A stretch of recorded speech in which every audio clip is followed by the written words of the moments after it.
कबीर जादिन सतगुरु भेटिया, तादिन लेखे जान, बाकी समय व्यर्थ गया बिना गुरु के ज्ञान।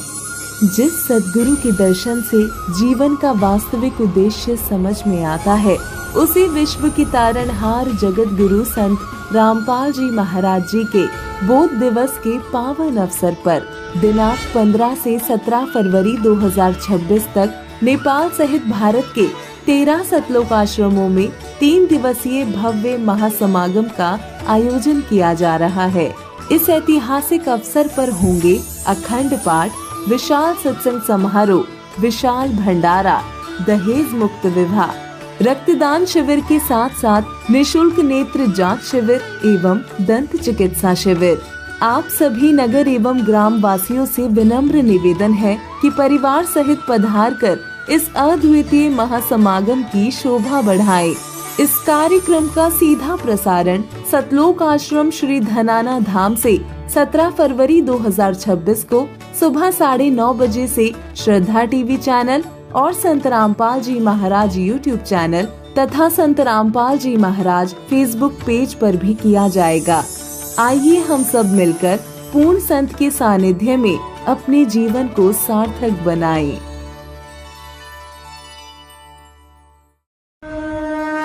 संत रामपाल जी महाराज एक ऐसे महान संत जिन्होंने अपनी सतभक्ति, तत्व ज्ञान, करुणा और सेवा के बल पर समाज में नई मिसाल कायम की है। संत रामपाल जी महाराज की अगुवाई में उनके सभी सतलोक आश्रमों से समाज कल्याण के अद्भुत कार्यों ने समाज को सुनहरे भविष्य की एक नई उम्मीद दिखाई है। संत रामपाल जी महाराज से नाम दीक्षा लेने के बाद लाखों लोगों की लाइलाज बीमारियां जैसे कैंसर, एड्स आदि ठीक हुई। संत जी के ज्ञान से प्रेरित होकर उनके अनुयायियों ने लाखों यूनिट रक्तदान किया। संत जी ने लाखों बहन बेटियों का दहेज मुक्त विवाह करवाया।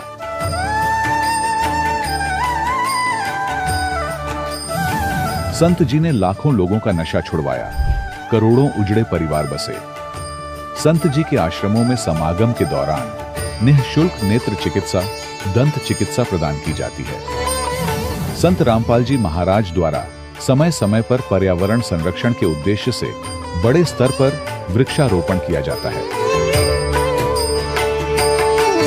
संत जी ने जरूरतमंदों को तत्काल राहत पहुंचाने के लिए एम्बुलेंस सेवा शुरू की।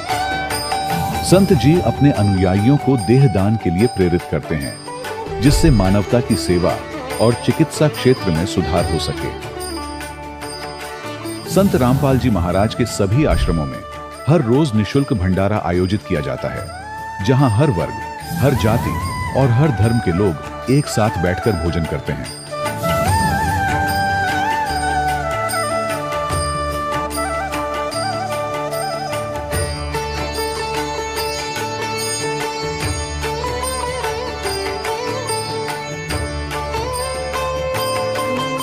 संत रामपाल जी महाराज की अन्नपूर्णा मुहिम ने गरीब और बेसहारा लोगों के जीवन में एक नई ऊर्जा और उम्मीद को जन्म दिया है।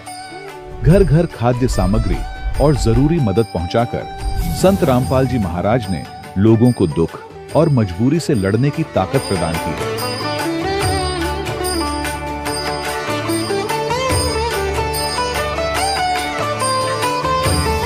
संत रामपाल जी महाराज द्वारा गरीब लोगों के लिए घर बनवाने का अद्भुत कार्य एक ऐसी मिसाल कायम कर रहा है जो सदियों सदियों संत जी की उदारता और दया भावना के तौर पर जाना जाएगा।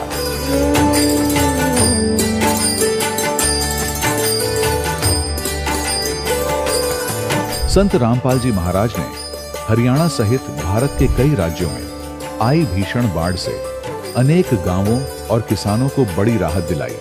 तत्काल लाखों फुट पाइप और हजारों मोटर उपलब्ध कराकर किसानों के खेतों और गांवों में भरे बाढ़ के पानी को बाहर निकालकर उनको नया जीवन दान प्रदान किया। आज संत रामपाल जी महाराज को किसानों के मसीहा के तौर पर देखा जा रहा है। जगह जगह उनके लिए सम्मान समारोह आयोजित हो रहे हैं। संत रामपाल जी महाराज के आश्रम में हजारों बुजुर्गों को सम्मान और प्यार के साथ जीवन जीने का अवसर मिलता है। उनके खाने, रहने और स्वास्थ्य की पूरी जिम्मेदारी संत रामपाल जी महाराज उठाते हैं।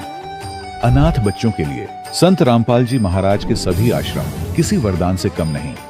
यहाँ उन्हें शिक्षा, संस्कार और भविष्य के लिए बेहतर अवसर प्रदान किए जाते हैं। चाहे बाढ़ हो, भूकंप या महामारी, संत रामपाल जी महाराज और उनके अनुयायी हमेशा ही जरूरतमंदों के लिए सबसे आगे खड़े रहते हैं। कोविड महामारी के दौरान संत रामपाल जी महाराज के आश्रमों से करोड़ों लोगों के लिए भोजन, दवाइयां और जीवन रक्षक सामग्रियां उपलब्ध कराई गई। चाहे गरीब की मदद हो या किसी शोषित और पीड़ित वर्ग के हक और सम्मान की लड़ाई, संत रामपाल जी महाराज ने हमेशा ही उनकी दबी आवाज को सरकारों तक पहुंचाया है और उन्हें उचित न्याय दिलवाने में अहम भूमिका अदा की है। समाज में आध्यात्मिक और सामाजिक मूल्यों के प्रति जागरूकता लाने में संत रामपाल जी महाराज हर कदम पर मानवता के सच्चे सेवक साबित हुए हैं। संत रामपाल जी महाराज का जीवन हमें सिखाता है कि सच्ची सेवा वही है जो निस्वार्थ भाव से की जाए। आइए हम भी इस महान सेवा के कार्य में इस महान संत से जुड़ें और संत रामपाल जी महाराज से नाम दीक्षा लेकर अपने जीवन को धन्य बनाएं।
परमात्मा को पाने तथा उसका वास्तविक लाभ प्राप्त करने के लिए पवित्र बाइबल में प्रमाण है कि प्रभु ने मनुष्य को अपना ही स्वरूप बनाया।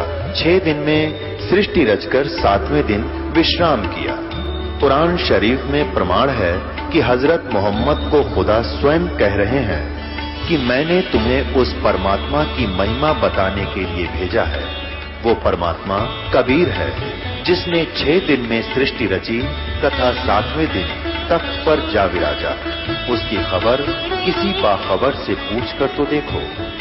कृपया अवश्य सुनिए जगत गुरु तत्वदर्शी संत रामपाल जी महाराज के अमृत वचन। सत साहिब दर्शकों, जब इंसान जीवन के हर मोड़ पर सुख की तलाश में मंदिर, गुरुद्वारे और अलग अलग देवी देवताओं की उपासना करता है और इतनी साधनाओं को करते करते भी अगर मन को शांति व परिवार को सुख, समृद्धि और निरोगी काया ना मिले तो वो इंसान जिंदगी से परेशान होकर उस सच्चे परमपिता की तलाश करने लगता है।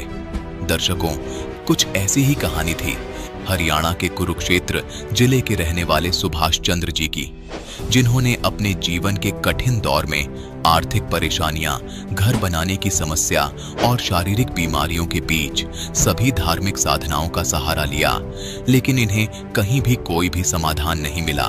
लेकिन आज सुभाष चंद्र जी का कहना है कि जब से उन्होंने संत रामपाल जी महाराज द्वारा लिखित पुस्तक ज्ञान गंगा पढ़ी है और उनसे नाम दीक्षा ली है, तब से इनके जीवन के सारे दुख दर्द समाप्त हो गए हैं। दर्शकों, आइए सुनते हैं सुभाष चंद्र जी की सच्ची कहानी इन्हीं की जुबानी। सर नमस्कार। नमस्कार जी। सर क्या नाम है आपका? मेरा नाम है सुभाष चंद्र जी। सुभाष जी कहाँ से आए हैं आप? मैं लाडवा, जिला कुरुक्षेत्र, हरियाणा से आया हूँ। सर आपने संत रामपाल जी महाराज जी से नाम दीक्षा कब ली? मैंने 18/4/2013 को संत रामपाल जी से नाम दीक्षा ली। संत रामपाल जी महाराज से नाम दीक्षा क्यों ली आपने? संत रामपाल जी से मैंने नाम दीक्षा इसलिए कि हम आध्यात्मिक की तरफ बढ़ रहे थे, तो उसकी तरफ हम गुरुद्वारा भी जाते थे, मंदिर में भी जाते थे, देवी पूजे भी करते थे और हमें कोई लाभ भी नहीं हो रहा था उन चीज़ों से। परंतु भाई हम फिर भी उनके ऊपर लगे हुए थे। तो गुरुद्वारे में जब जाते थे हम घंटा घंटा बैठ के वहाँ आँख मूंद के सतनाम वाहेगुरु का जाप करते थे, परंतु वहाँ हमें कोई लाभ नहीं हुआ। और एक बारी मैं ऐसे ही पोंटा साहिब गया था गुरुद्वारे में, जब ये यहाँ पर दान दीप करने के लिए जाते हैं, गुरु नानक जी का वह जन्मदिन होता है, तो उस पे गए थे। तो वहाँ मुझे एक ज्ञान गंगा नाम की पुस्तक मिली और मैंने वो ज्ञान गंगा पुस्तक पढ़ी और उसमें फिर मुझे पता चला कि भी संत रामपाल जी का ये ज्ञान है। उससे फिर मैंने संत रामपाल जी से नाम दीक्षा ली। सर, संत रामपाल जी महाराज जी से नाम दीक्षा लेने के बाद आपको क्या क्या लाभ मिले?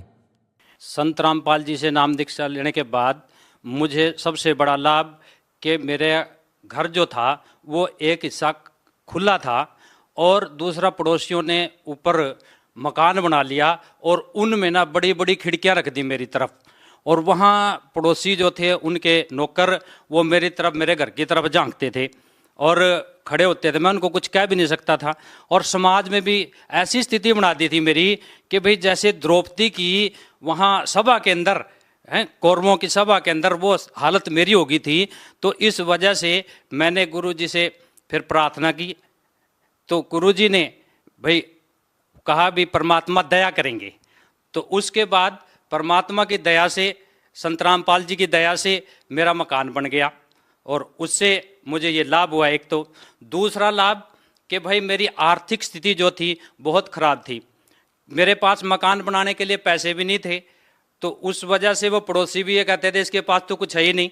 मैं शुरू में थोड़ी सी ईंटें लाया था, वो भी पुरानी, तो उसको देखकर उनका दिल बहुत बड़ा हो गया। तो मेरी आर्थिक स्थिति इतनी ख़राब थी, तो परंतु गुरु जी की दया से, परमात्मा की दया से मुझको ये लाभ है, मेरी आर्थिक स्थिति भी ठीक है। अब किसी का मुझे मकान बनाने के बाद किसी का मुझे कर्जा भी नहीं देना, बिल्कुल एकदम ठीक हूँ। ठीक है जी। दूसरा एक और लाभ मुझे कि मुझे शरीर में थोड़ी प्रॉब्लम थी, दिक्कत थी। क्या थी? एक तो मेरे कान में बहुत रात होती थी, तो वो जो रात थी वो नामदान लेने के बाद उसमें सही हो गया एकदम, कोई दिक्कत नहीं आई अब मुझे। और शारीरिक रूप से भी फिट हूँ, कभी कोई दिक्कत नहीं आती। अभी थोड़े दिन पहले बुखार जरूर हुआ था, वो भी 4-5 साल बाद जब से नाम लिया मैंने, उसके बाद कोई बीमारी नहीं मेरे पास आई। और यदि वो बीमारी आई भी तो वो भी गुरु जी ने उनकी दया से छूमंतर होगी। देखिए सर, एक समय था हरियाणा में जब संत रामपाल जी महाराज का विरोध चल रहा था। उस समय ऐसा था कि संत रामपाल जी महाराज के मानने वालों की संख्या बहुत कम थी। लेकिन सर हम बात करें आज की, तो सर ज्यादातर समाज के लोग संत रामपाल जी महाराज के साथ खड़े हैं। एक लाखों करोड़ की तादाद का एक समूह है जो संत रामपाल जी महाराज के ज्ञान का, उनकी बातों का, उनके विचारों का समर्थन करता है। तो सर आप लोग क्या कहना चाहेंगे कि ये परिवर्तन कैसे आया? आखिर कैसे लोगों की जो भावनाएं थी, लोगों की जो सोच थी, उनमें इतना जल्दी परिवर्तन आना शुरू हो गया? क्या कहना चाहेंगे आप?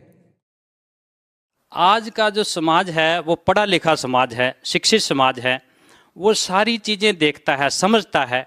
और इस शिक्षा के कारण ही कि उन्होंने वो सब चीज़ें देखी हैं, पढ़ी हैं, पुस्तकों में, टीवी पे देखा हुआ क्या है वहाँ। तो इस कारण जो आज वो सारे समझ रहे हैं लोग, और वो गुरु जी के साथ, हमारे संत रामपाल जी के साथ जुड़ रहे हैं। सर आप भगत समाज को क्या संदेश देना चाहेंगे?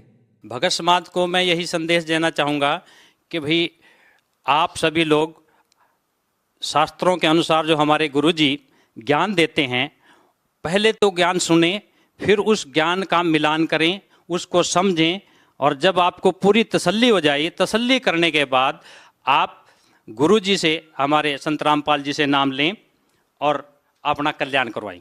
जी बहुत बहुत धन्यवाद। धन्यवाद। दर्शकों, अभी आपने सुने संत रामपाल जी महाराज से दीक्षा प्राप्त करके सुखी हुए भक्त के अनुभव। अब देखिए जगत गुरु तत्वदर्शी संत रामपाल जी महाराज के मंगल प्रवचन। और सुदर्शन भगत ने एक बात मांगी थी, परमात्मा आपने सब कुछ दे दिया, नाम दे दिया, ऐसा ज्ञान दे दिया, पर दुर्भाग्य रहा मेरे माता पिता का, उन्होंने आपका ज्ञान सुना नहीं, ना आपकी बात मानी, ना नाम लिया दाता। और माता पिता का कर्ज मेरे से उतरेगा कैसे दाता? एक दया करियो, उनको किसी जन्म में शरण में लेकर पार करना दाता। तो परमात्मा ने सोचा था कि ये मूर्ख भी मरेगा माँ बाप के मुंह में। तब परमात्मा ने कहा था, या चिंता छोड़, टेंशन छोड़ दे तू, उन्हें मैं पार करूंगा। तो तब संतोष हुआ था उस भोले भगत के। परमात्मा ने पता था यो भी जागा नरक में, जे आज इसको आश्वासन नहीं दूंगा। सुदर्शन जी को यह पता था कि परमात्मा ने जो कह दिया वो फाइनल है। तब वो निश्चिंत होकर सतलोक गया था, न भी रह जाता। ये नीरू नीमा वही आत्माएं थी। तो इनके लिए मालिक ने देखो कहाँ जंगल में आके विश्राम किया एक कमल के फूल पर, और फिर जुलाहों में झोपड़ी में आज से 600 वर्ष पहले क्या स्थिति थी आम नागरिक की अपने हिंदुस्तान के अंदर, और वो शूद्र जाति वहां कैसे रहते थे, कैसा वहां पर भेड़ बकरियों का मलमूत्र बांस उठी रहा करती, बदबू आती थी, बेड स्मेल होती थी, और वहां भी रहे मालिक हमारे लिए। और हम इतनी भांग पिए पड़े हैं काल के जूठे चोचलों की, हम भगवान को पहचान नहीं पा रहे हैं। तो अब आपकी पहले भांग उतारी जाएगी ये एंटीबायोटिक सत्संग सुना के, और फिर आप भगवान पहचानोगे। परमात्मा कहते मात पिता मेरे कुछ नाही, ना मेरे गरदासी, और मैं जुल्हे का सुत आण कहाया, और यू जगत करे मेरी आसी। मुझे दुल्हा सुदर दानक कह के और मेरा मजाक उड़ा रहे हैं। फिर कहते 5 तत्व का ये शरीर नहीं है मेरा। यजुर्वेद अध्याय नंबर 40 के मंत्र 8 में उसमें लिखा है कि सपरि आगात कबीर मनीषी शुक्रम अकायम ऐसनाविरम। कबीर परमेश्वर सर्वज्ञ है, मनीषी माने विद्वान, और उनका शरीर शुक्रम अकायम ऐसनाविरम अबिंदम। उसका शरीर जो मालिक का है वो स्नायु वाला नहीं है, और माता पिता से बनी हुई काया नहीं है, शरीर से शुक्र से बनी हुई काया नहीं है। माता पिता के शुक्र से रज बीरज से बनी हुई उसकी काया नहीं है। अब इन अनाड़ी ऋषियों ने 40वें अध्याय के 8वें श्लोक को कैसे गलत डिफाइन कर दिया, शुक्रम अकायम, कि वो अकायम है। और शुक्रम क्यों कहा फिर उसने? शुक्रम शब्द किस लिए लगा दिया? कायम शब्द पर्याप्त था, फिर क्यों? ऐसनाविरम माने उसके नर्वस सिस्टम नहीं है, स्नायु नहीं है। ऐसनाविरम शुक्रम अकायम, शुक्र से बनी हुई काया नहीं है, और उसमें नाड़ी तंत्र नहीं है। वो स्वयंभू है, प्रिभू है, सबसे पहला परमात्मा है। सप्रि आगात, सबसे पहला देहधारी वही है। सप्रि आगात यानी सबसे पहला देहधारी वही परमात्मा है। और उसका शरीर कैसा है? वो शुक्रम अकायम ऐसनाविरम, वो माता पिता के शुक्र से बना हुआ उसका शरीर नहीं है, नाड़ी तंत्र उसके अंदर नहीं, लेकिन है साकार, वो स्वयंभू है, उसका कोई जनक नहीं है। तो यहां बताते हैं 5 तत्व का धड़ना मेरे में जानो ज्ञान अपारा, पर सत्स्वरूपी नाम साहिब का ओ ही नाम हमारा। यानी असली नाम परमात्मा का कबीर साहब है, और कहते वो ही नाम है मेरा असली नाम, ये समझ लो। और कहते अदर द्वीप गगन गुफा में तानिज वस्तु सारा, और तेरा ये ज्योत स्वरूपी काल निरंजन ब्रह्म ये भी धरता ध्यान हमारा, ये भी मेरा ध्यान करता है, और वहां से फिर मैं इसको टुकड़ा देता हूं। इसका 21 ब्रह्मांड चल रहा है। हाड चाम लो ना मेरे, ये हाड चामड़ा लोग का शरीर नहीं है। कोई जाने सतनाम उपासी, यानी मेरे इस सतिथि को उस समय जानेंगे जब सतनाम का प्रचार सब जगह हो जाएगा, सब प्रमाणों से प्रमाणित किया जाएगा। और तारण तरण अभय पद दाता, मैं हूं कबीर अविनाशी, कि मैं हूं तारण तरण अभय पद देने वाला, सतलोक ले जाने वाला, मैं कबीर अविनाशी हूं। वास्तव में मैं परमात्मा हूं। अब परमात्मा के कलयुग के अंदर प्राकट्य के विषय में जानकारी देंगे। पहले थोड़ी भूमिका बनाते हैं कि नीरू और नीमा जिनको परमात्मा लहर तारा तालाब काशी नगर यानी बनारस में मिले थे तालाब में, वो कौन थे ये आपको पहले बता भी दिया। ये द्वापर युग के अंदर भगत सुदर्शन जी के माता पिता थे। इन्होंने उस समय परमात्मा के ज्ञान को स्वीकार नहीं किया था, ना नाम लिया था। सुदर्शन जी की प्रार्थना स्वीकार करके भगवान ने कहा था बेटा तू जा। और मालिक भी कहते हैं सोशल छिद्र मैं करूं अपने जन के काज, जो जन मेरी शरण है ताका हूं मैं दास, और गेल के लाग्या फिरूं जब तक धरती आकाश। और कहते भक्ति बीज होए जो हंसा, तारों तास के को तरवंसा। जो भक्ति मेरे ज्ञान को स्वीकार करके इस भक्ति के बीज को स्थापित कर लेगा, उसकी 101 पीढ़ी को पार करूंगा। ये भगवान का वचन है।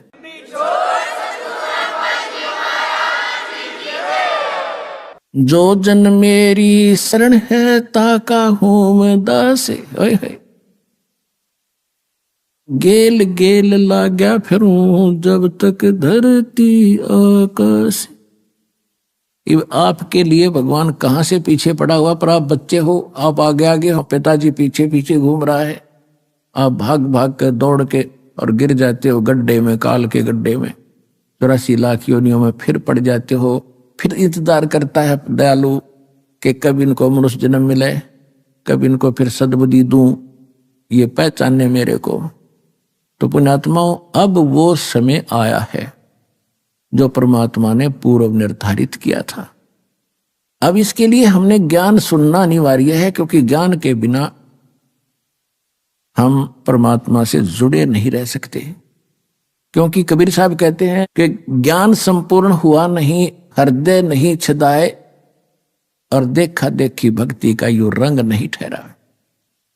अब जैसे किसी ने सुन लिया कि हमें ये लाभ दे दिया, आश्रम में गए थे, हमें ये सुख हो गया, दूसरे भी देखा देखी आगे, उनको भी सुख हो गया, 1 हो गया, 2 हो गए, 3 हो गए, और चौथा ना होया, छोड़ गए, फिर जाएंगे उधर मत्था टेकन, जहां पहले धक्के खाया करते, तो फिर भगवान हाथ उठा लेगा। तो इसलिए ज्ञान होना अनिवार्य है। ज्ञान होने के बाद आप यहां से नहीं जा सकते। लाभ हो रहा है या ना हो रहा है, ये भगवान ने देखना है, क्योंकि आप जो चीज मांग रहे हो वस्तु, और वो आपको हानि कर रही हो आने वाले समय में, तो भगवान नहीं देगा आपको। तो कहने का भाव यह है कि सबसे पहले आपको ज्ञान से परिचित कराया जाएगा, और ज्ञान से परिचित होने के बाद फिर आपकी स्थिति कैसी हो जाएगी। बंदी छोड़ दयाल जी तुम तक हमारी दौड़े, जैसे काग जहाज का फिर सूजत और न ठोरे। जैसे पुराने समय में समुद्री जहाज के अंदर, क्योंकि लंबा समय होता था, खाना खोना उसी में बनाते हैं, खाते हैं, और उस पे कौवे बैठकर चल पड़ते थे कि ये खाना खाएंगे, टुकड़े डालेंगे, हम भी खाएंगे। वो खा रहे होते हैं तो उनके बैठकर चल पड़ते हैं। तो रात भी ऊपर से उतर जाती है, कौवा ऊपर बैठा होता है। तो जहाज के जो चालक होते थे, उनका जो दिशा निर्देशक होता था, एक वो इंस्ट्रूमेंट होता था नॉर्थ साउथ बताने वाला, उसको लेकर चलते थे। उसी आधार से अपनी दिशा निर्धारित करके वो चलते रहते थे।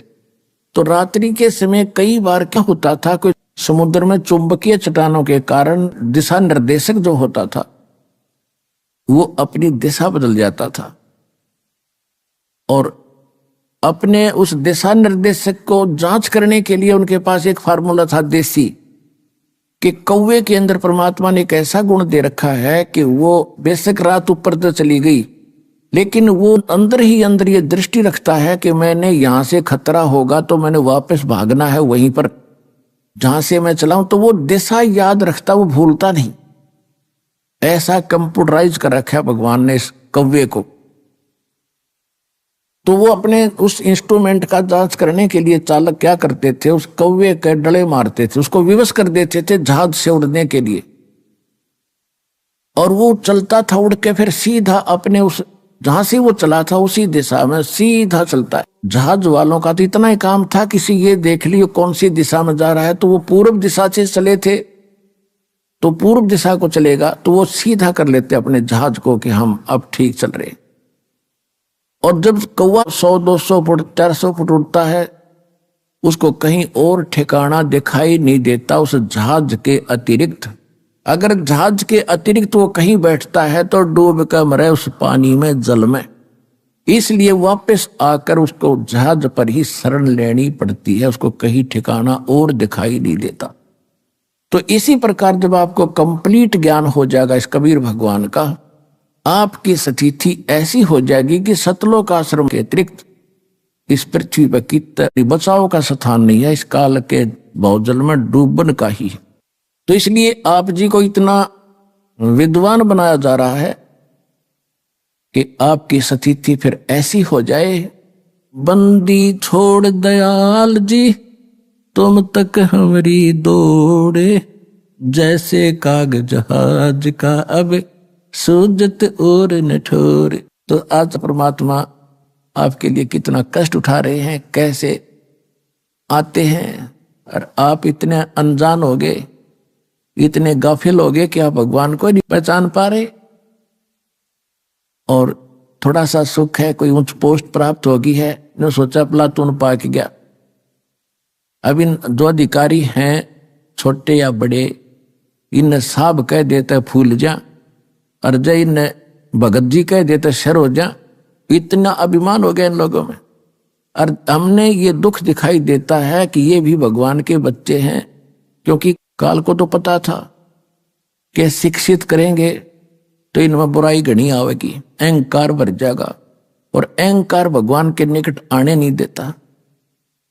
तो परमात्मा को मालूम था कि ये बिगड़ेंगे तो इन्हें सेट भी कर लूंगा, एक बार ज्ञान समझ में आ जाओ, ये समझण जोगे हो जा, फिर इन्हें श्याम दाम दंड भेद सेती सीधे मार्ग लाऊंगा। और सभी उसी के बच्चे, जैसे अब्राहिम सुल्तान अदम एक राजा था और कितना अहंकारी था, कितने ठाठ थे। उस परमेश्वर ने अपनी वह प्यारी आत्मा नरक में जाती दिखे थी, उसको वहां उस नरक से निकालने के लिए हम तो माया मांगे, अगर घने ठाठ हो जा, कोठी हो, मैं बड़ा अफसर बन जा। और परमात्मा ने वो बड़े अफसर से छोटा अफसर बनाया, एक दास बनाया इस नरक से निकालने के लिए। तो ये परमात्मा का ऑपरेशन जो है वो इस संसार से विपरीत है, और हमने संसार के ही महिमा को, शोभा को, इसी को ग्रहण कर रखा है कि ये बनी रहे बस, और तो देखी जा। आपकी और हमारी बुद्धि तो जीव की है। तो अब परमात्मा ने सभी को ठीक करना है, और ठीक हुए बिना, ये सिद्ध हुए बिना ये भक्ति नहीं कर सकते। इनकी अकल ठिकाने लानी दाता ने तो कोई प्रधानमंत्री बना फिर है, और चाहे कितनी उच्च पोस्ट प्राप्त उसको, वो उसके बच्चे हैं।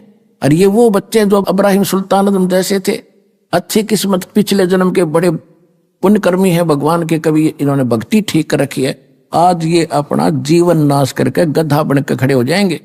तो वो परमात्मा चाहता है कि कति निर्धन से लेकर अमीर तक और छोटे से लेकर बड़े कितने अधिकारी कर्मचारी हैं, सबको भगवान का ज्ञान कराना है, इनका जीवन नाश होने से बचाना है। तो इसके लिए पुण्यात्माओं दास के साथ आपने थोड़ा सा संघर्ष करना पड़ेगा। हम किसी का बुरा नहीं करेंगे, हम भले के लिए करेंगे, सबके उद्धार के लिए करेंगे। जैसे बच्चा इंजेक्शन नहीं लगवाता है तो पकड़ कर माता पिता जबरदस्ती लगवाते हैं, रोलेगा थोड़ी देर और क्या होगा, फिर जीवन तक बचेगा उसका। तो जो भी ये थोड़े दिन बकवास करेंगे कर लेंगे, पर इन्हें सिद्ध कराएंगे। भक्ति करो और प्रचार करो मालिक का, उन तक पहुंचा दो मालिक के ज्ञान को, उनकी आंखें खुल जाएंगी।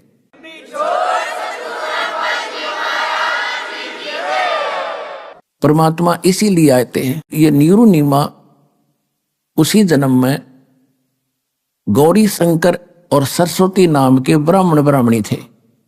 इनका दोनों का संयोग फिर पति पत्नी का ही था। गौरी शंकर पुरुष का नाम था, ये बहुत अच्छा नेक व्यक्ति था, अच्छा ब्राह्मण था, किसी को गुमराह नहीं करता था, ना ये श्राद्ध श्रूद के चक्कर में ये नहीं पड़ता था, केवल शिव भगवान की कथा करके जनता को ज्ञान समझाता था, भगवान की महिमा बताता था जैसा इसको पता था। और उससे जो भी दक्षिणा आती थी उससे अपना निर्वाह करता था, और फिर भी कोई पैसा बच जाता था तो भंडारा करता था, धर्म में लगाता था। ऐसा नेक ब्राह्मण था और इसकी महिमा घनी होगी थी। बाकी तो रोजी रोटी वाले ब्राह्मण थे, तेरा ये करड़ाई आ गई है, तेरे ऊपर ये संकट है, इतने पैसे धर दे, इतने दान कर दे, फलाना कर दे, ये अटपट करणीय थे। तो उनकी महिमा कम होती जा रही थी और गौरी शंकर की यजमानों की संख्या बढ़ती जा रही थी। और पहले ये हमारे ब्राह्मण लोग शिक्षा इसीलिए ग्रहण करते थे कि हम ज्यादा इनकम कर सकेंगे। को काशी विद्यापीठ पढ़ा जाता था तो उस क्षेत्र में उसी से सब अपनी क्रियाएं कराते थे, उसके खूब धन इकट्ठा होता था। जैसे आज शिक्षा का क्या उद्देश्य है, चाहे कोई डॉक्टर बनता हो, चाहे कोई इंजीनियर बनता है, और कोई किसी प्रकार की भी जो करता है, चाहे कोई वकालत करता है, तो वो यूं सोचा घनी माया कमाऊंगा, और कौन से ट्रेनिंग में कौन सी कोर्स करने से घनी माया मिलेगी।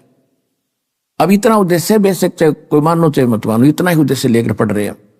फिर क्या है कि इसी प्रकार पहले ये ब्राह्मण लोग पढ़ा करते थे, अपने बच्चों को पढ़ा करते थे कि काशी विद्यापीठ पढ़ कर आ गया तो घनी कमाई करा करेगा, ठाठ हो जाएंगे। तो इसी कारण से उन ब्राह्मणों को ईर्षा होगी उस गौरी शंकर से।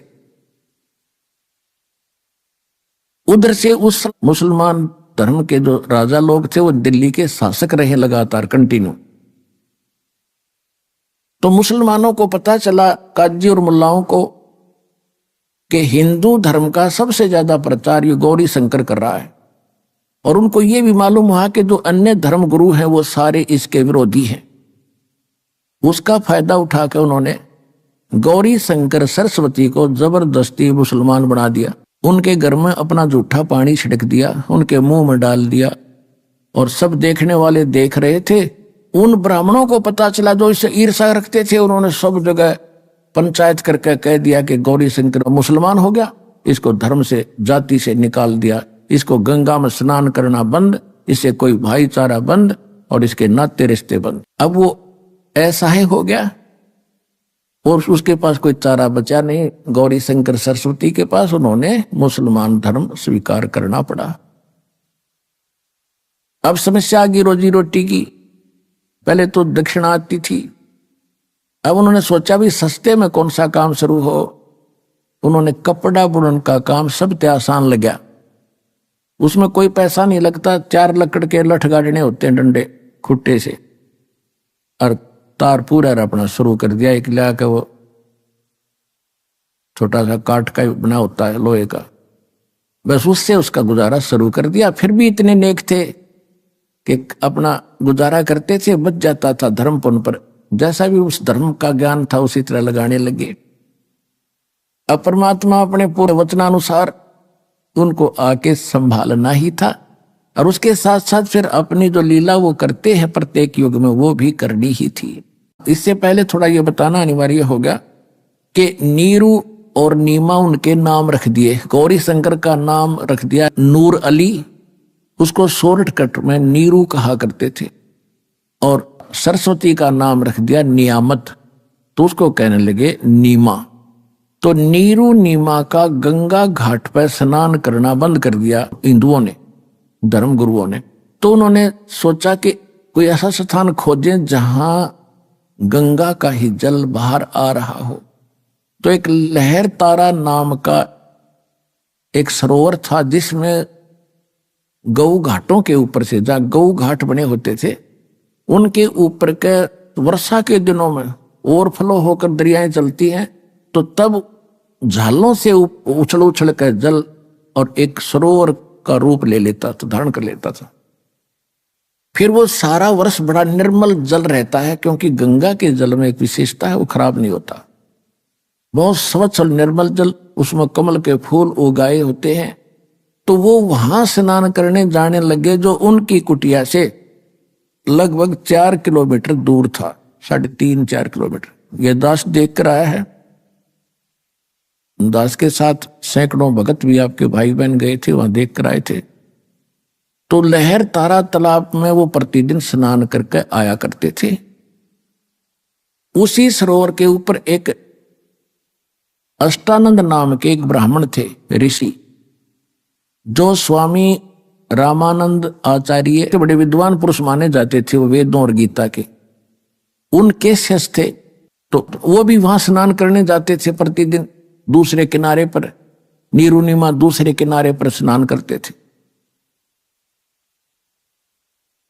और अष्टानंद जी स्नान करके प्रतिदिन वहां अपने गुरु जी द्वारा प्राप्त भक्ति विधि का कुछ अभ्यास किया करते थे, ध्यान आदि लगाने की चेष्टा वहां करते थे। क्योंकि वहां सुंदर सुबह सुबह शांत वातावरण, और गर्मियों का मौसम था, जून का महीना, शीतल हवा सुबह सुबह चल रही थी, बहुत अच्छा वातावरण वहां जंगल का होता है। वहां नहा के धो के अपना बछा के चद्दर, और वहां बैठ के अपनी साधना प्रतिदिन किया करता था कुछ समय के लिए, फिर चला आता था, उसमें स्नान करके ऐसे साधना करता था। तो परमात्मा सतलोक से चलकर परमेश्वर आए, कबीर जी, और एक शिशु रूप धारण करके कमल के फूल पर विराजमान हुए। जब परमात्मा सतलोक से चले शिशु रूप धारण करके सह शरीर आ रहे थे, तो अष्टानंद जी ध्यान अवस्था करने की चेष्टा कर रहे थे। कभी आंखें खोल लेते थे, कभी बंद होती थी। तो उसने क्या देखा कि आकाश से एक बहुत तेज प्रकाश का गोला सा और पूरी गति से आ रहा है। उसने जो ही उसकी तरफ देखा, उसकी चरम दृष्टि उस नूर को, उस तेज को सहन नहीं कर सकी, उसकी आंखें बंद होगी। जिस प्रकार हम सूर्य की तरफ देख लेते हैं गलती से कभी, तो हम उसको ज्यादा देर देख नहीं सकते, तुरंत आंखें बंद हो जाती। और आंखें बंद होती हैं या दूसरी तरफ करते हैं तो हमारी आंखों के सामने सूर्य का प्रकाश रहित एक आकृति दिखाई देती है। प्रकाश रहित एक आकृति हमारे आंखों में समा जाती है और जिधर भी देखते हैं फिर वही दिखाई देती है। इसी प्रकार अष्टानंद ने जब उस गोले प्रकाश के पुंज को देखा, उसकी आंखें सहन नहीं कर सकी चरम दृष्टि, तो आंखें बंद हुई। तो क्या देखा, एक बालक दिखाई दिया, प्रकाश रहित नूर बालक का, आकृति बच्चे की दिखाई दी। फिर उसने इधर उधर देखा तो वो आंखों वाला ही बच्चा दिखाई दे रहा था, और वो नूर इतनी देर में आके, इतनी सेकंड में, और उस कमल के फूल इकट्ठा होकर के परमात्मा ने अपना तेज समेट लिया, शिशु शिशु रह गए। अंधेरे में उसने और कुछ दिखाई नहीं दिया कि मुझे तो मेरी आंखों में एक बच्चा सा दिखाई दे रहा, ये क्या लीला हुई। वो उठकर चल पड़ा। उसने जाकर के अपने पूज्य गुरुदेव स्वामी रामानंद ब्राह्मण पंडित जी से अपनी सारी घटना बताई कि महाराज ये क्या कारण है, ये कोई मेरी भक्ति की उपलब्धि है या कोई मेरी भ्रमणा है, मुझे कोई शंका हुई है। तो उन्होंने कहा कि बेटा, ऐसी जब सतिथि होती है, ऐसी जो लीला होती है, ये ऊपर से अवतार गण आते हैं और यहाँ किसी माँ के गर्भ में जन्म लेंगे, वो उनके शरीर में चले गए हैं और कुछ दिनों में जन्म लेकर वो अपनी लीला करेंगे बेटा, जैसा उनका निर्धारित होता है। अब स्वामी रामानंद जी को इतना ही ज्ञान था कि ये जिनको भगवान मानते हैं, श्री राम, श्री कृष्ण आदि और जितने भी अवतार मानते हैं, ये सभी माँ से ही जन्म लेते हैं। लेकिन उनको वो ज्ञान नहीं है कि भगवान तो वो है जो माँ से कभी जन्म लेता ही नहीं। वो इतना इनकम्प्लीट नॉलेज ही था। फिर भी जैसा अपने शिष्य का समाधान उसने करना था, वो समाधान कर दिया और अष्टानंद जी संतुष्ट हुए। उधर से क्या हुआ कि नीरू नीमा की एज बहुत हो गई थी, उनका कोई संतान नहीं थी। और पुण्यात्मा, हमारे समाज में एक बहुत बड़ी बीमारी ये भी है कि किसी का संतान ना हो तो उसका जीना आराम कर देते।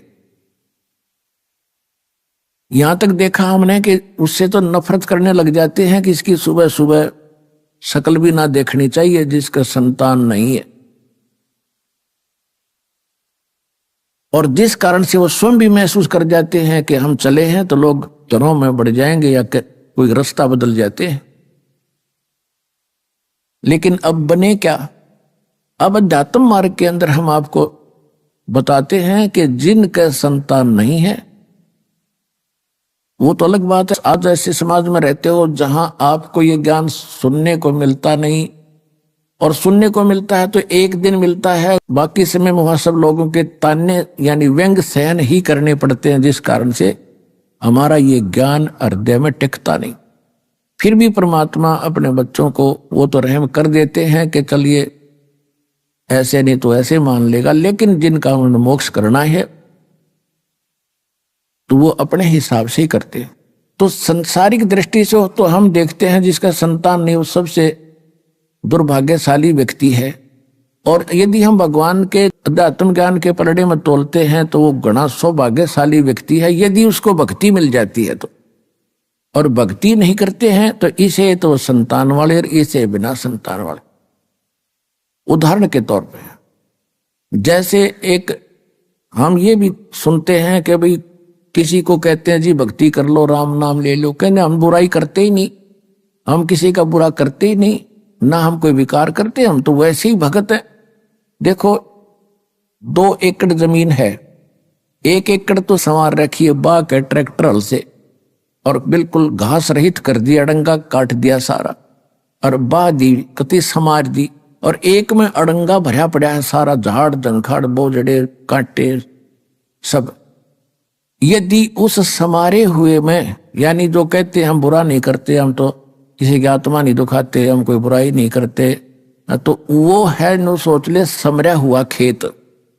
और दूसरे जो बुराई करते हैं, चोरी करते हैं, डाके डालते हैं, या और भी कोई बुराइयां करते हैं, शराब पीते हैं, वो है उसमें वो एकड़ जमीन जिसमें झाड़ बोझड़े उगे खड़े हैं। तो अगर उस समरे हुए खेत में भी बीज ना बीजा गया तो कोई वैल्यू नहीं उसकी, बराबर है दोनों के दोनों।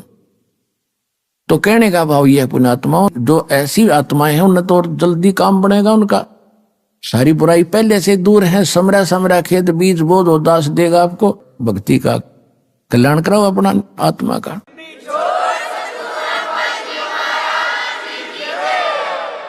तो इस प्रकार नीरू नीमा सुबह सुबह स्नान करने जाया करते थे। उस दिन पहले दिन ऐसी कोई रिश्तेदार आ गई दूर निकट की, जिसने नीमा के इंजेक्शन ला दिए पहले दिन। बताइए भगवान, एक जातक तो देना ही था, एक बालक हो जाता था, क्या तेरा भी समाज में सिर हो जाता, साझा हो जाता। बता बच्चे बिना कैसे जीवन जियोगे, बुढ़ापे में कौन तुम्हारी उंगली पकड़ेगा। तो ऐसे इंजेक्शन वो समाज के लग गए। हुआ तो चली गई इंजेक्शन ला के, और नीमा सारी रात करवट बदलती रही, नींद नहीं आई है भगवान, बच्चा बिना क्या होगा, संसार में कैसे जिया जाएगा। नीरू ने उठाया कि चलो स्नान करने चलते हैं। वो चल पड़ी, रास्ते में रो रही है, बुरी तरह बिलख रही है कि हे भगवान क्या तेरे घर में, क्योंकि उस समय भी वो शंकर भगवान को हृदय से उतार नहीं सके थे। बेशक से मुसलमान भी बन गए थे और मुसलमानों वाली साधना भी वो कर रहे थे, लेकिन अंतःकरण में उनका भगवान शंकर की छाप न्यों की न्यों थी। और किसी भी आपदा के अंदर उसी से प्रार्थना किया करते थे, और कह रही थी, रो रही थी कि हे शंकर भगवान, क्या आपके घर में बच्चों की कमी होगी परमात्मा, एक मुझे भी दे देते तो मेरा भी संसार में साझा हो जाता। बुरी तरह रो रही थी। नीरू ने कहा कि नीमा, यदि हमारे भाग्य में होता तो भगवान दे ही देते। आंखें खराब कर लेगी रो रो के, कोई उंगली पकड़ने वाला है नहीं, और दूना दुख हो जाएगा, ना रो। ऐसे कहते कहते वो लहर तारा नामक उस सरोवर पर पहुंच गए। अष्टानंद वहां से जा चुका था। पहले नीमा ने स्नान किया। जब वो स्नान करके बाहर आ गई, फिर वो स्नान करने के लिए उतरा, और सुबह का जो उजियारा है शीघ्र ही एकदम साफ सा हो जाता। तो जब दोबारा नीमा गई लहर तारा तालाब के ऊपर उस वस्त्र को धोने के लिए जिसको बांध कर वो स्नान करके आई थी, किनारे पर पहुंची तो क्या देखा कि उस तालाब के अंदर कमल के फूल पर कोई वस्तु हिल रही है। परमात्मा ऐसे अपना एक पैर को हिला रहे थे। नीमा ने सोचा कि कोई सर्प ना हो और मेरे पति को ना डस ले। उसने और गौर से देखा, ध्यान से देखने से पता चला तो बालक है। तो उसने अपने पति से कहा, जी देखियो देखियो, देखो बच्चा डूबेगा, बच्चा कमल के फूल पर जल में। अभी आपने सुने संत रामपाल जी महाराज के मंगल प्रवचन। आइए अब सुनते हैं संत रामपाल जी महाराज से नाम दीक्षा लेकर सतभक्ति करके अद्भुत लाभ प्राप्त करने वाले अनुयायी के विचार। आज हम आपको मिलवा रहे हैं हरियाणा के झज्जर जिले के रहने वाले दलबीर जी से। एक समय था जब दलबीर जी हिंदू धर्म की प्रचलित मान्यताओं के अनुसार पूरी निष्ठा से भक्ति कर रहे थे, लेकिन इतनी साधनाओं के बावजूद उनका जीवन मानसिक और सांसारिक समस्याओं से घिरा हुआ था। तभी उनके जीवन में एक बड़ा मोड़ आया। उन्हें जगत गुरु तत्वदर्शी संत रामपाल जी महाराज के शास्त्रों पर आधारित अनमोल ज्ञान का बोध हुआ। दलबीर जी ने पुरानी सभी साधनाओं को त्याग कर संत रामपाल जी महाराज से नाम दीक्षा ग्रहण की। पर क्या नाम दीक्षा लेने के बाद उनकी सारी परेशानियां सचमुच खत्म हुई? क्या उन्हें वो सुख और सुकून मिला जिसकी उन्हें वर्षों से तलाश थी? आइए विस्तार से सुनते हैं दलबीर जी के जीवन में आए इस चमत्कारी बदलाव की पूरी कहानी, उन्हीं की जुबानी। नमस्कार सर। सत्साई जी। सर क्या नाम है आपका? मेरा दलबीर दास है जी। दलबीर जी, आप कहाँ से हैं? मेरा गांव दुलेड़ा, जिला झज्जर, तहसील बहादुरगढ़। दलबीर जी, आप क्या काम करते हैं? मैं CISF में सर्विस करता हूँ जी। सर, आप संत रामपाल जी महाराज की शरण में कब आए? सन 2000 में जुड़ा था सतगुरु रामपाल जी महाराज से। दलबीर जी, संत रामपाल जी महाराज से नाम दीक्षा लेने से पहले क्या आप भक्ति साधना भी करते थे? मैं अन्य सभी देवी देवताओं की पूजा करता था। हमारे गांव में दुर्गा का मंदिर है, वहाँ भी जाता था दोनों टाइम। और खेत में हमारे में पित्तर की वो मंडी बना रखी है, वहाँ भी हम पूजते थे। सभी घरवाले पूजा करते थे। कोई भी त्योहार मनाते थे तो वहाँ सबसे पहले मतलब भोग चढ़ाते थे, तब बाद में मतलब वो करते थे। तो और भी सभी कहीं हनुमान का व्रत और ये जन्माष्टमी का जो भी है सब साधना करता था, लेकिन कोई लाभ नहीं हो रहा था। हनुमान की पूजा, कभी शेरावाली की, कभी किसी की, जो जिसने बता दिया वही करता रहा, लेकिन कोई संतुष्टि जो मैं मेरी भावना मतलब इच्छा थी, वो मैं सोचता था ये रास्ता मेरे लिए ठीक नहीं है, मेरे को कोई मतलब शांति नहीं मिल रही। तो इसलिए मैं करता रहा तो लेकिन लाभ कोई मेरे को नहीं हुआ। सर, संत रामपाल जी महाराज की शरण में आने का क्या कारण बना, कैसे आना हुआ? मैं जी संत रामपाल जी महाराज की शरण में ऐसे आया। सतगुरु रामपाल जी महाराज गांव दुलेड़ा में सत्संग करने गए हुए थे, और सतगुरु जी ने सत्संग करते टाइम माइक की आवाज़ आ रही थी पूरे दूर तक, रात का सत्संग हो रहा था। तो मैं खेतों में था, जब मैं जैसे गरीबदास महाराज की वाणी बोली जाती है वहाँ भी मतलब ऐसी लगती, तो मैं मेरे को वो आवाज़ सुन के ऐसा होया, मैं कहा ये ज्ञान है, ये सत्संग है, ये कहाँ पे हो रहा है, ये तो आवाज़ तो गांव की तरफ से आ रही है। तो मैं उसी टाइम रात में ही वहाँ से चला और मैं वो जगह ढूंढ लिया गांव में जिस घर में सत्संग हो रहा था। सतगुरु जी आए हुए थे, संत रामपाल जी महाराज सत्संग कर रहे थे, तो मैं आके सत्संग सुनने लग गया, बैठ गया। फिर सतगुरु रामपाल जी महाराज पवित्र शास्त्रों के माध्यम से ज्ञान बता रहे थे। मैं अगले दिन सुबह गया और सतगुरु रामपाल जी महाराज से नाम दीक्षा प्राप्त किया। सर, संत रामपाल जी महाराज से नाम उपदेश लेने के बाद क्या आपको कुछ लाभ भी प्राप्त हुए? सतगुरु रामपाल जी महाराज से नाम उपदेश लेने से पहले हुक्का पीता था, और नाम उपदेश लेने के बाद मेरा हुक्का छूट गया, और भी कोई जो मतलब विकार करता था सब छूट गए। और परमात्मा की दया ऐसी हुई, जब मैं खेती करता था सर्विस लगने से पहले, तो खेती में जो भी जहाँ भी मतलब मेहनत करके जो भी फसल बोता था, उसमें सबसे अलग ही मेरा मेहनत का फल परमात्मा देखते थे। वो दिखाई देता था कि ये मतलब सतगुरु रामपाल जी महाराज का शिष्य है। सभी बोलते थे, पड़ोसी भी, कि ये भाई इनकी फसल ऐसे है, ऐसे ही करते हैं, और फिर भी सबसे अलग ही रहती है। और उसके बाद मैं सतगुरु रामपाल जी महाराज से उपदेश लेने के बाद सर्विस के लिए बहुत ट्राई किया, बहुत किया। लास्ट में मेरिट लिस्ट में छटता था, तो गुरुजियों से एक बार प्रार्थना लगाई थी, तो गुरुजियों ने बोला बेटा जो नहीं होया वो तेरे लिए अच्छा है। तो उसके बाद मैं पूछा नहीं गुरुजियों से, मैं सोच लिया जो मालिक का आदेश है, जो परमात्मा ने बोल दिया वो मेरे लिए अच्छा है। तो मैं लास्ट मेरा चांस था, एज मेरी पार हो रही थी, 2 महीने बचे थे, तो CISF की भर्ती निकली, ओपन भर्ती थी। मैं भर्ती में गया तो मेरे को सब कुछ अजीब सा लग रहा है। हर एक मैं किसी को जानता नहीं था, सभी मेरे से ऐसा व्यवहार कर रहे थे जैसे ये मेरे को पहले से ही जानते हैं।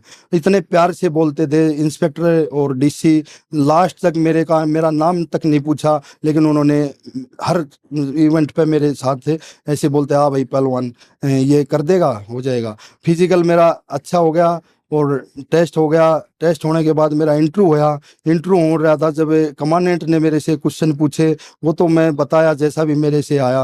और DC के पास गया, जब DC ने बोला बैठ पहलवान कुर्सी पे बैठ जा, तो मैं बोला नहीं जी ये हमारे लिए नहीं है। बोला नहीं बैठ बैठ। तो उसने 3 बार बोला तो मैं बैठ गया कुर्सी पे। तो उसने खाली और कुछ नहीं पूछा मेरे से, एक ही बात पूछा, बेटा नौकरी कर लेगा? मैं बोला सर नौकरी मिलेगी तो करेंगे, नौकरी के लिए तो मैं आया हूँ। तो बोला ठीक है, और क्या करता है अभी? मैं कहा खेती बाड़ी करता हूँ। बोला मतलब खेती बाड़ी कर, वो शादी कर लिया? मैं कहा हाँ शादी भी हो गया जी। तो बोला पहलवानी क्यों छोड़ा तूने? माँ जी घर की सिचुएशन ऐसी थी और खेती बाड़ी कर रहा हूँ अब तो मैं कई साल से, और नौकरी मिली नहीं इसलिए मैं पहलवानी छोड़ दिया।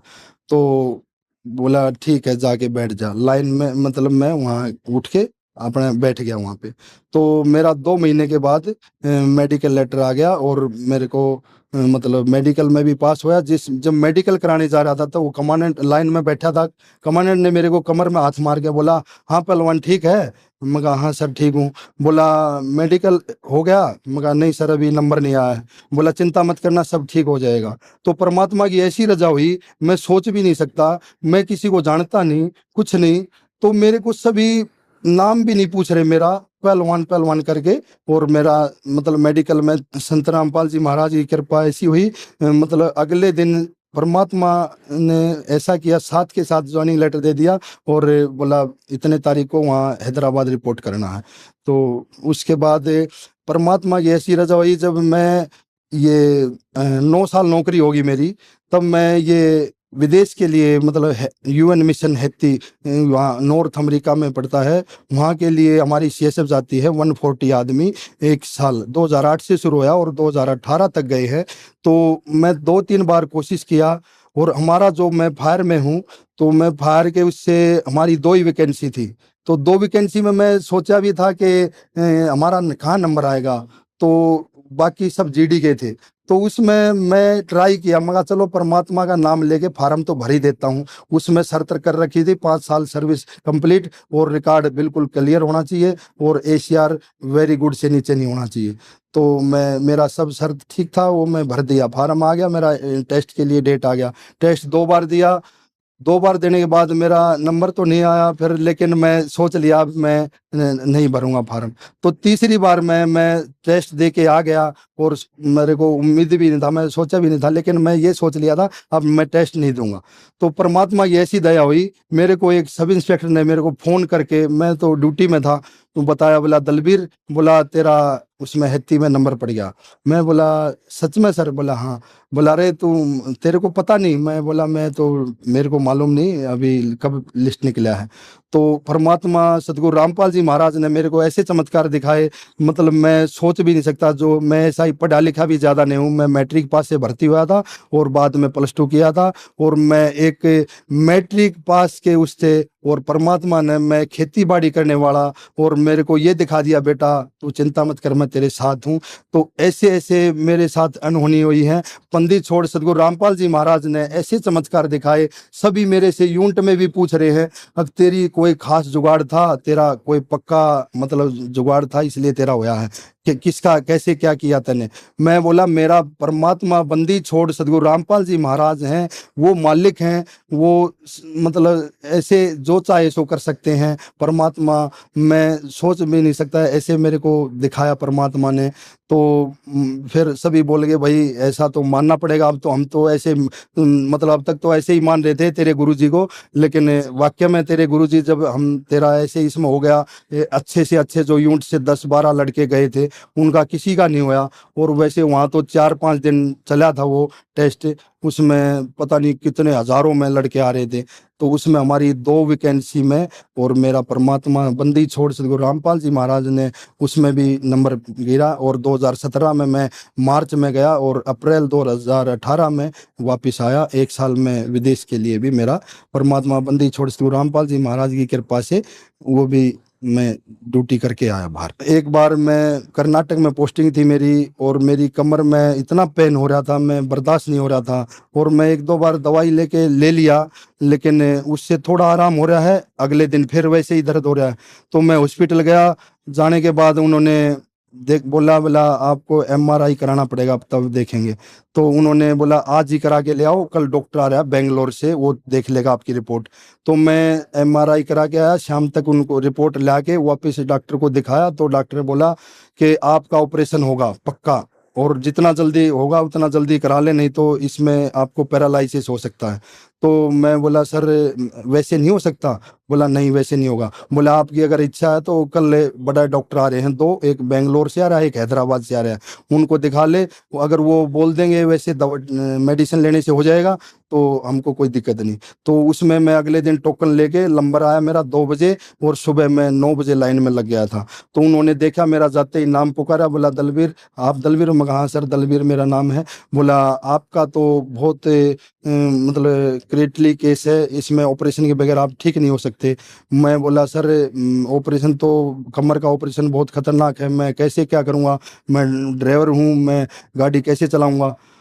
तो बोला ये तो कुछ नहीं, अब तो करा ले, नहीं तो जितना लेट होगा तेरे को मतलब पैरालिसिस होगा पक्का, तेरी रीढ़ की हड्डी में 1.5 इंच का गैप है, तो आपकी रिपोर्ट बता रही, हम नहीं बता रहे।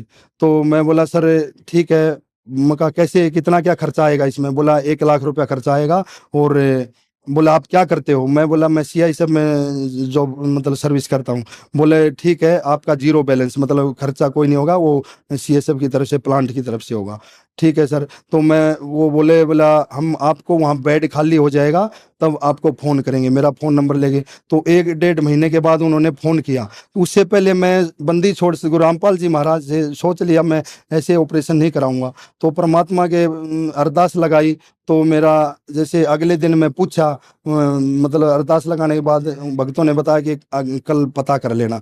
तो मैं अगले दिन फ़ोन करके पूछा वहीं से ड्यूटी से, तो भक्तों ने बताया बंदी छोड़ से गुरु रामपाल जी महाराज का आदेश है कि बेटा परमात्मा दया करेंगे और सब ठीक हो जाएगा, ऑपरेशन नहीं कराना।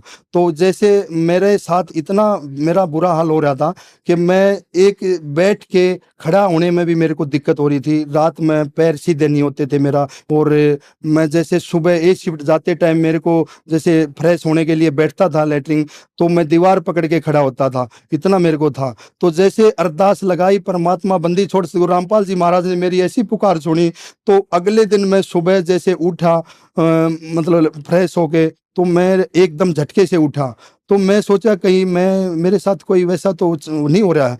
तो मैं फिर दोबारा बैठा, फिर उठा, फिर दूसरी बार बैठा, तीसरी बार फिर उठा। तो मेरे को ऐसा लगा जैसे मेरे ये दर्द कभी था ही नहीं। बंदी छोड़ सदगुरु रामपाल जी महाराज ने मेरे साथ ऐसी दया करी कि मैं क्या बताऊं, मतलब मालिक ने मेरे इतने दुख दूर किए। और मालिक ने असली मेन है कि मैं जो जिस चीज़ के लिए भटक रहा था, मैं हर जगह भटकता था, सभी से पूछता था भाई ये मनुष्य जन्म मिला है, ये मतलब इस मनुष्य शरीर में ही भक्ति जो हम करनी चाहिए, हमको कैसे पता चलेगा हम सही दिशा में जा रहे हैं, हम ये भक्ति जो कर रहे हैं, जो साधना कर रहे हैं वो ठीक है या गलत है, हमको कैसे पता चले। जब तक हमको ये नहीं मतलब संतुष्टि नहीं होगी अगर भाई हमारा रास्ता सही है और हम सही दिशा में जा रहे हैं, हमको कैसे संतुष्टि मिलेगी। तो बंदी छोड़ गुरु रामपाल जी महाराज की ऐसी दया हुई कि सन 2000 में उपदेश लेने के बाद जो सत्य ज्ञान था, अमृत ज्ञान था, पवित्र शास्त्रों के माध्यम से ज्ञान था, उसमें मैं 3 सत्संग सुने। मैं भी इस तरह नीच आत्मा था, मैं फर्स्ट बार सेकंड बार तो मतलब ऐसे ही सुन के वापस उठ के आ गया। और तीसरी बार बंदी छोड़ गुरु रामपाल जी महाराज की कृपा हुई और जब मैंने उपदेश लिया और मेरे साथ ऐसे ऐसे चमत्कार हुए। छोटे मोटे तो लाभ इतने हुए हैं कि हम मतलब क्या बताएं, परमात्मा ने हर कदम पे मेरे साथ इतने चमत्कार दिखाए हैं। मेरे शरीर में कोई भी हरकत होती, कोई भी बीमारी आती, बुखार आ गया या छोटा मोटा कुछ हो गया, तो मैं एक बार बंदी छोड़ गुरु रामपाल जी महाराज को नाम लेते ही मतलब याद करते ही मैं तुरंत मैं ठीक हो जाता था। और ऐसे मालिक ने मेरे को ऊपर इतनी रजा की है, पर बंदी छोड़ गुरु रामपाल जी महाराज ने इतनी रजा की है, मालिक ने मतलब मेरा का जीवन सफल हो गया कि बंदी छोड़ गुरु रामपाल जी महाराज की शरण में आने के बाद मेरे को समझो इस मनुष्य जन्म का मतलब असली जो लाभ मिलना था वो मालिक बंदी छोड़ गुरु रामपाल जी महाराज के चरणों में आने के बाद मिला। सर, जो दर्शक आज आपको टीवी पर देख रहे हैं, आप उनको क्या संदेश देना चाहेंगे?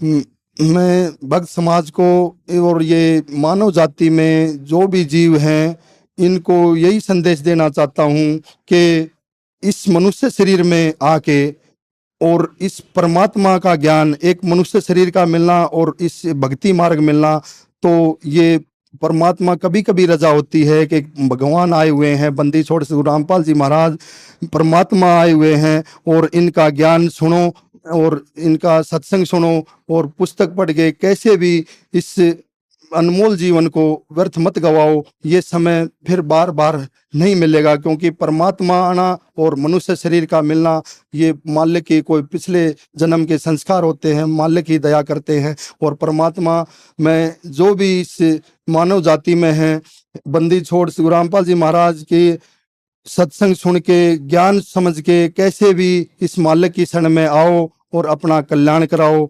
ये नहीं तो मनुष्य जन्म व्यर्थ गंवाने से ऐसे ही पशु की तरह जीने के जाना पड़ेगा। सर, संत रामपाल जी महाराज से नाम उपदेश कैसे ले सकते हैं? बंदी छोड़ गुरु रामपाल जी महाराज से नाम उपदेश लेने के लिए जैसे हमारे टीवी चैनल हैं और सभी टीवी चैनलों पर नीचे एक पट्टी चलती है, उसमें सभी जगह के हर स्टेट डिस्ट्रिक्ट के नंबर हैं जहाँ भी हमारा नामदान सेंटर है, और वहाँ से मतलब उनको फ़ोन नंबर लेके और फ़ोन से संपर्क करके जहाँ भी जिस जगह नज़दीक पड़ता है उसी डिस्ट्रिक्ट में जाके उपदेश ले सकते हैं। धन्यवाद सर। सत साहिब।